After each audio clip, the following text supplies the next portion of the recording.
I'm Lewis Herbert, and I've got a lot to say about democracy, partly because I've been in the Labour Party since 50 years now, and just generally because I think it's so important for an active thinking community like Cambridge that everybody's opinions and their ability to contribute can make such a difference. Various communities, various countries that have kept alive.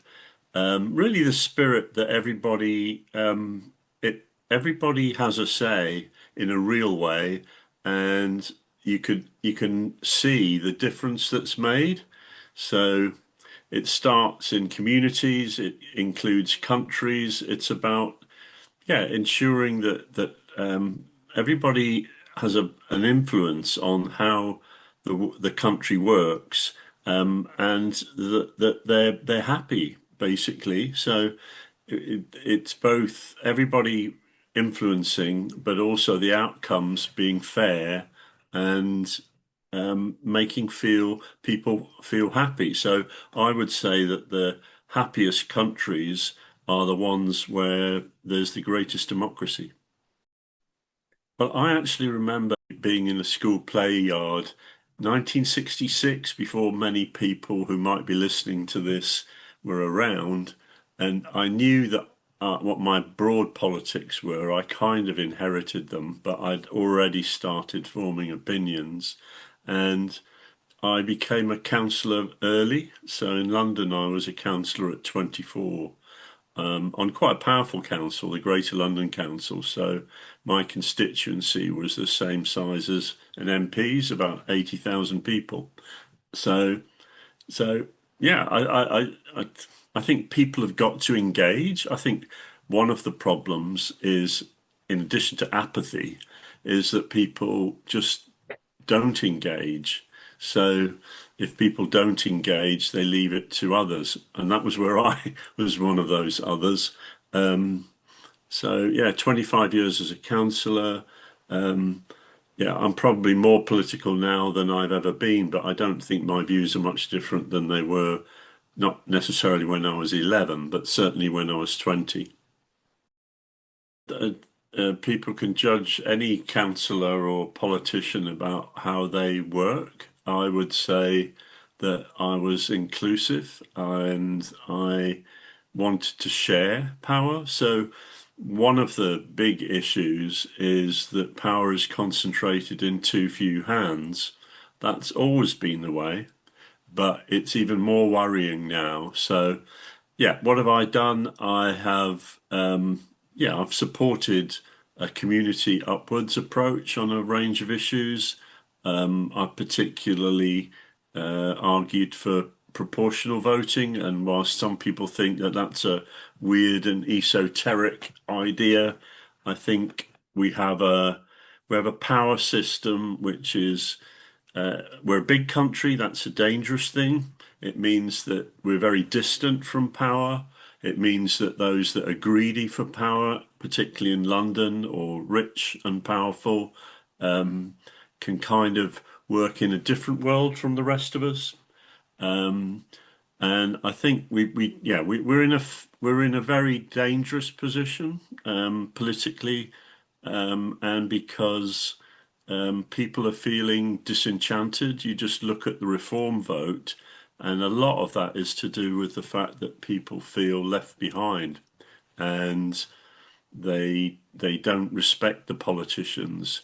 We've got a class of politicians. So I can't say my record's perfect, but I wanted to leave Cambridge a happier place than when I started, and I know that there's a lot of division on different issues, um, and I think that that is the role of politicians to really be out there listening. I learned listening from my mother, and listening from people who've got positions is vital. But yeah, we've just got a whole set of issues that have made our sort of democracy weaker. I think there's a lot of dishonesty. I find myself listening to politicians and I can read what they mean and what they're thinking. And I think there is definitely there is less accountability, and I think that means there's dishonesty. I think that we've got less informed people. I might say that in an arrogant way, but when people stop reading newspapers, when people stop talking about issues that were accurately reported in newspapers with different opinions, but we've kind of we've lost some of the glue that held us together. So dishonesty, the disappearance of information, the unreliability of information. I think people rightly say social media is a bad thing. Australia stopped access for people who are teenagers. I think that's right. I think it's insidious, and people are in little bubbles increasingly. So I think we've got a lack of debate, um, and we've got probably an over egged view, particularly by reform, that all our politicians are bad. And that often comes from bad politicians saying such things. So, so yeah, but it's up to the people in power to accept that they would be better, the country would be better if power and engagement was shared, and that there really was a community.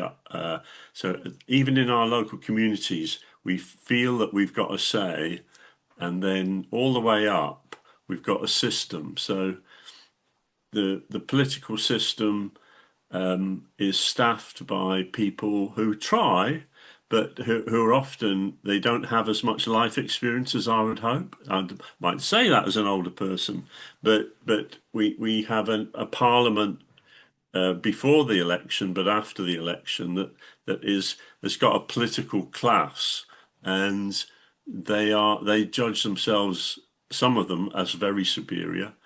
Some of them don't. Some of them are still genuinely listeners, genuinely trying to empower people. If you take the elections, the last elections, Labour hosed in with over two-thirds of the seats, and it got barely a third of the votes. So, to me, that is undemocratic.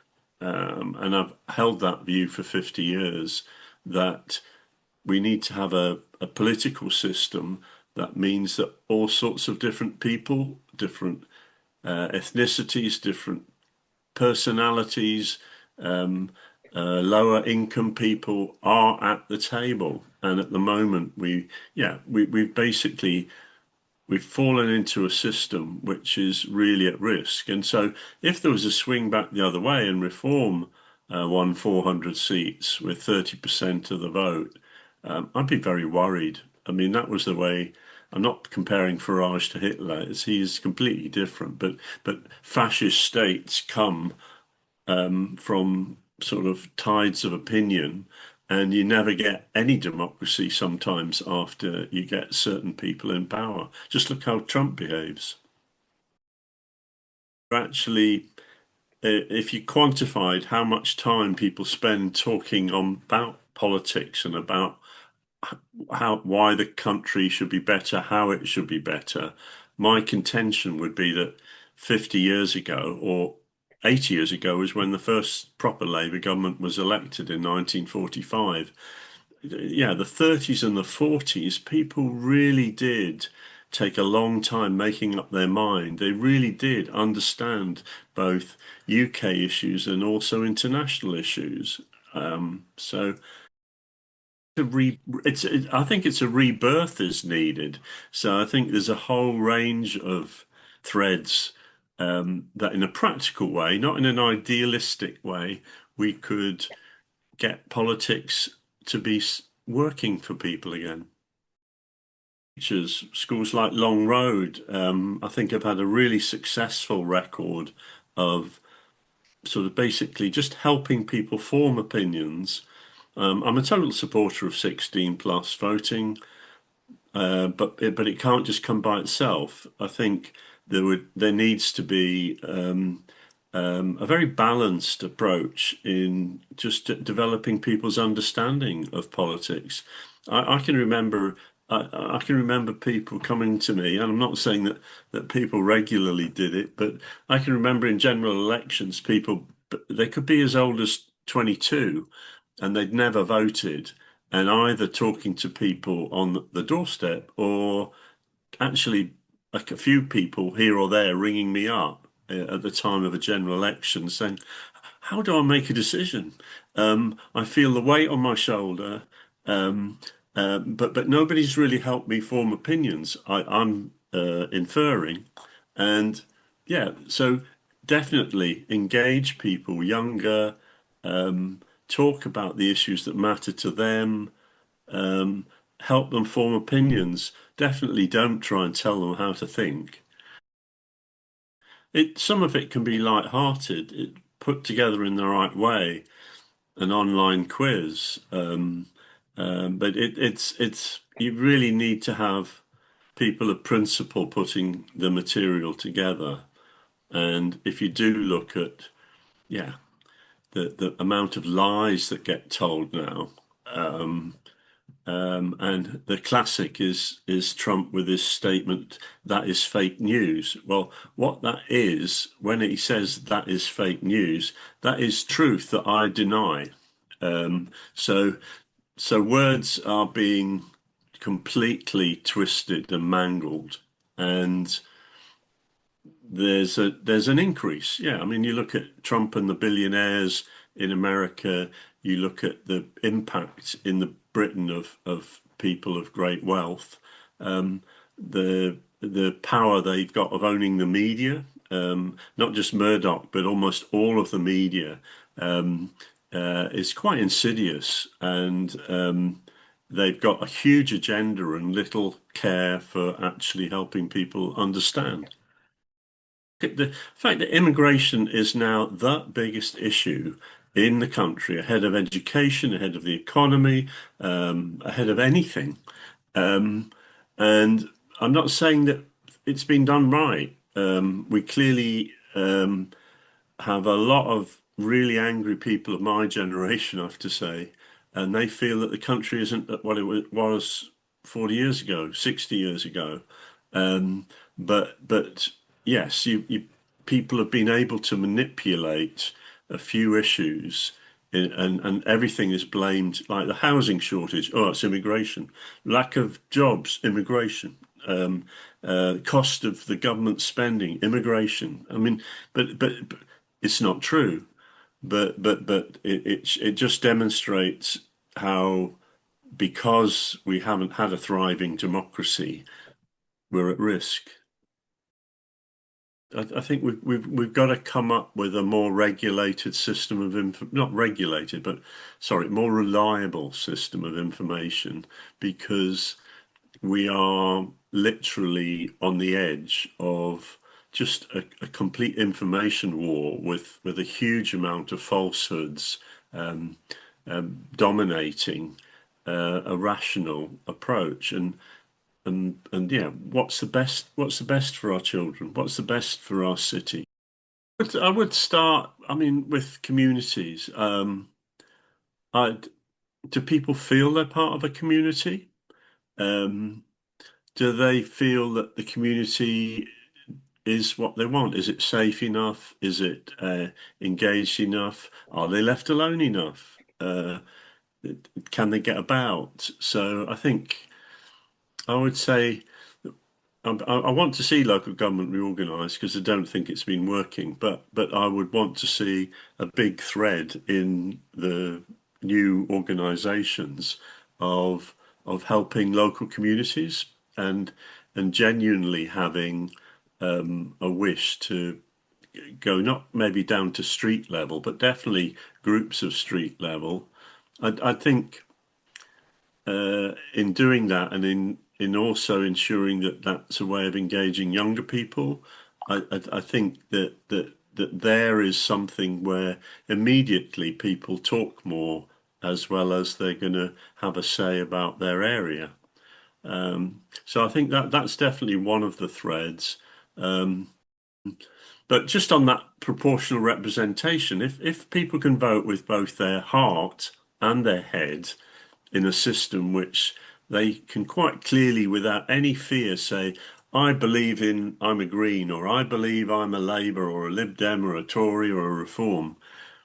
But I've also tactically got another option, which is that should the people not listen to perfect logic and my view and support the people I want to support, then I want to avoid the worst thing happening.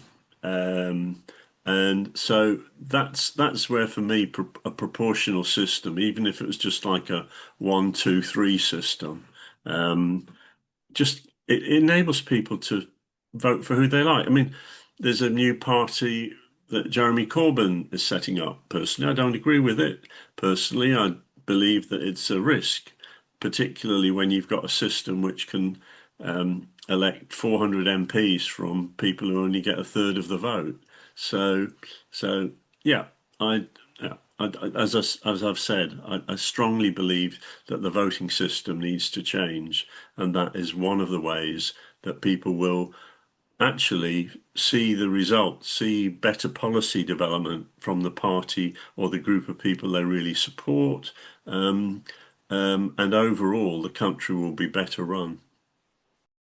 It it really matters that that political parties and social groups locally play their part. So I have to say I'm openly, as I'm sharing, quite disappointed. Not in all that the Labour government is doing, but in the way that some of the issues are being handled and the points of view of different people are being dismissed, and also a lot of thought control within the Labour Party. So on an issue like Gaza, and I know there's all sorts of reasons why people wouldn't necessarily agree with me. The Hamas attack was appalling, but we've just basically, as a political party, had debate stifled. And so, as an example, you've got a leadership that's got a position in favour of Israel, which is okay in a way, but they've not allowed their MPs to debate the issues. They've not allowed the party to debate issues, and as a result, I think we're in a mangled mess as a country on an issue like that. So I think political parties, taking that example, they all have a part to play in being democratic themselves and making their contribution to political development. I wouldn't call it education, that isn't the word, but it's about having a focus on engagement locally and nationally, and different voices for each of the different parts of our very diverse community. So that's one thing. And then I do admire organisations like Citizens UK because I see them as a response to it ain't working. Um, and it's how you develop a range of sort of self-seeded organisations. Why should adults my age be telling young people how to think? And what is the best way that they might increase their say, given that people of my generation are the weight of voters and political parties give us undue influence. So, so yeah, the political parties need to think about what they're doing about developing democracy, including inside themselves, and then there should be this broader encouragement and sprouting of new thinking. And some of that, I would just say, won't be the simple answer, but if government put together a fund of £50 million, £5 million a year over 10 years, and just said, we're not trying to pay people to think, but we do believe that we've got a system that's partly broken, and we want to see challenge. We want MPs who get a huge amount of pressure and postbags and emails, but we just want to see we want to see democracy thriving.